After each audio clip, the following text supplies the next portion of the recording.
What's going on, football fans? It's me, J.R. Clark, back again with another rendition of the Pound for Pound. This time, it's a final mock edition.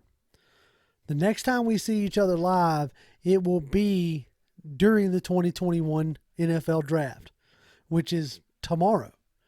I mean, by the time you're seeing this, it's a little over 24 hours away, and we can't be more excited to finally get here, to finally put all the speculation behind us, to finally figure out what we do in the first round, what this front office really thinks of this team, what vision do they have going forward, and we can finally put all this, speculation and almost like backbiting to rest, at least initially, right? We'll still poke fun at each other and mess with each other as far as who was right, who was wrong, and all this other stuff. So I figure in honor of that, I'll give it one more shot to see how close I can get. Now, just like the last time, I'm going to be using the Pro Football Network Mock Draft Simulator because they were nice enough to allow us to use it on air like this, and also because it's the only one that proposes trades, and I like that. It gives us something to talk about. It gives us something to really think about. And right now, the mock draft simulators are as good as they're going to get. They have been fed with as much information and analysis as we are going to get. So at this point, I think this is like I said, this is as good as it's going to get. So without further ado, let's just go ahead and jump on into this mock draft. Now, as I told y'all before, we're going to go with the Falcons, of course. We're going to be doing 7 rounds, and let's draft and let's see what happens, huh? Y'all going to be doing this with me. All right, here we go. Okay, all right, right off the rip, we got 3 different offers. Baltimore Ravens coming up with the 27th and 31st pick, so that's 2 first-rounders, a second and a third next year. Now, I don't feel like that's going to be a realistic. I don't see why they would come all the way up. So we're just out of trying to make this as realistic as possible. We're going to go ahead and reject that one. Green Bay coming up from 29. They're going to give us the 29th and the 62nd and a first and a second next year. Outside of maybe needing a dynamic wide receiver, but I feel like the Falcons are going to want to stay close to the top 10 if they can, no more than about 15. So I think that's too far to go back. Our last offer is the 5th pick and the 38th pick. That seems a little odd for the Bengals, so we're just going to go ahead and reject that offer. Now, we're staring at what I consider to be a real possibility come draft night. You got Penei Sewell, Kyle Pitts, Jamar Chase, which I don't think we're in the wide receiver market. But here's the deal. Justin Fields and Trey Lance are both there. So I really think that this is going to be a scenario that Terry Fontenot is staring at. I think he's going to have a choice between Pitts, Lance, and Fields.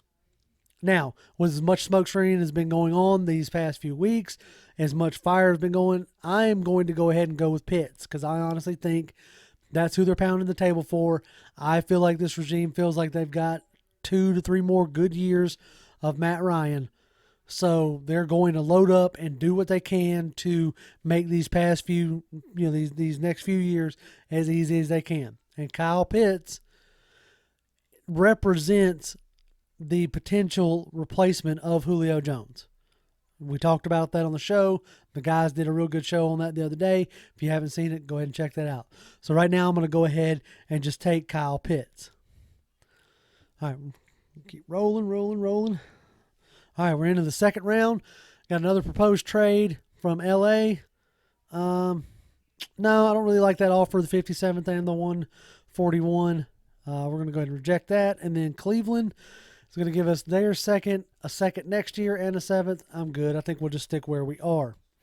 Because where we are is awesome. There's Creed Humphrey sitting right there, right? The center out of Oklahoma. I just got done watching Oklahoma play Florida in the, I think it was the Cotton Bowl. And Creed Humphreys is one of the reasons why I was watching him. So if they wanted an upgrade at center, there's that. But for me, I'm going with a guy who's caught my attention the entire time, and that's Travon Morick. I think he could be a lockdown safety in a way that I don't think we've ever had. And as much as I could figure Dean Pease, his scheme is real safety dependent, that's where I'm going with, just Travon Morick.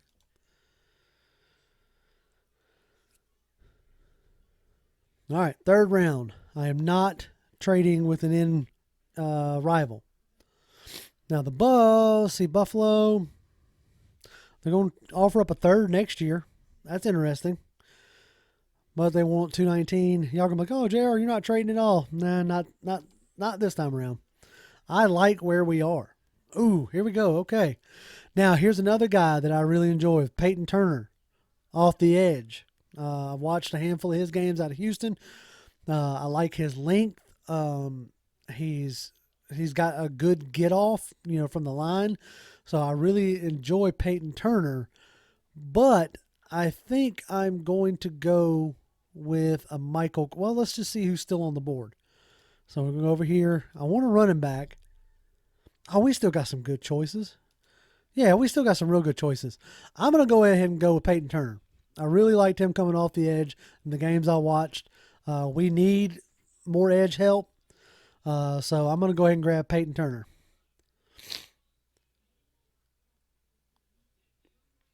Washington, they want to trade us the 124 and 163 for our 108. All right, you know what? Yeah, let's accept that one. I hope I didn't just mess us up too bad. All right, 124. Here we go. Now, I want to look at who's still here at running back. We got Jamar Jefferson, Chuba Hubbard, Elijah Mitchell. Oh, man, my guy's gone. Oh, no. I was really felt like Ramondre Stevenson was still going to be there. So, let's take a look at I think I want to go with this. Let's read this real quick. Let's see. Versatile ball carrier.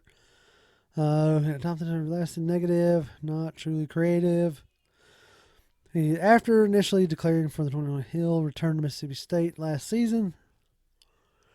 And nice size ball carrier with skills as a rotational back. All right, you know what? That's who we're going to go with.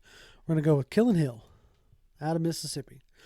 I think he was the one that reminds me, if it's the one I'm thinking of, he reminds me of a little bit of like Michael Turner. All right, let's go back. Let's see who we got in all. We are into the 5th round here. So now we could really just go best player available, top of the board all the way through here. But I really think Anthony Schwartz seems like a slot guy, if I'm not mistaken. Schwartz is a terrific athlete with a second gear and the ability to break big plays, yet he needs to polish to complete his game. Large upside. Yep, that's who I wanted. That's who I was thinking that was. So we're going to go ahead and get Schwartz. 163. Oh, there's Toby's guy, Victor, out of Duke. Let's see who else we got here. Chuba Hubbard's still on the board. Trey Hill out of Georgia. I don't know much about Trey Hill. I was kind of hoping for Ben Cleveland, but not this far down, I don't think. So, let's see. Let's read on Trey Hill. Let's see. Had Hill graded as potential day 2 choice. Struggled last season with a lot of inconsistencies, but nice size, zone blocking lineman with a tremendous upside. Okay, cool. That's all I needed to hear. Zone blocking with tremendous upside. Take him. All right, here we go. Bledsoe and Patterson. Ooh, Trey McKitty. Yep, that's who I'm going with. McKitty and Cameron Bynum. Bynum, I watched, actually, believe it or not, watching tape on Jalen Hawkins. Bynum popped up quite a bit. So I'm taking Bynum. All right, 6th round. Let's see, we're going to go with, Jacoby Stevens. That's that tweener guy, right? He could play linebacker, safety. And I think that type of a chess piece is something that Dean Pease is definitely going to be looking for. So Jacoby Stevens out of LSU, come on to the house. And I think that's about it for us. No, here we go. 219. That's right. We did trade in. Dax Maline. That's Zach Wilson's favorite target, or one of them in the games that I watched from him. Israel. That's the safety that Mike was talking about. Out of South Carolina. Let's see what they got to say about him. Possesses outstanding measurables and has flash skill, but needs a lot of work in his game. Best facing the action. He was well suited for zone coverage, and yep, we'll go with him. We're going to pair it because that safety, secondary room needs all the help it can get. So maybe a little bit of a reach, 231 at 219. But like I said before, at this junction of the draft, I mean, it's all fair game. So boom. And I think that is it for the Falcons, folks. Yep, that is it. So you're staring at our results here. We came away with Kyle Pitts, Travon Morick, Peyton Turner, Killen Hill, Anthony Schwartz, Trey Hill, Trey McKitty, Cameron Bynum, Jacoby Stevens, and Israel Mukamu. Oh, man. Yep. Y'all know I love that. Anyway. All right.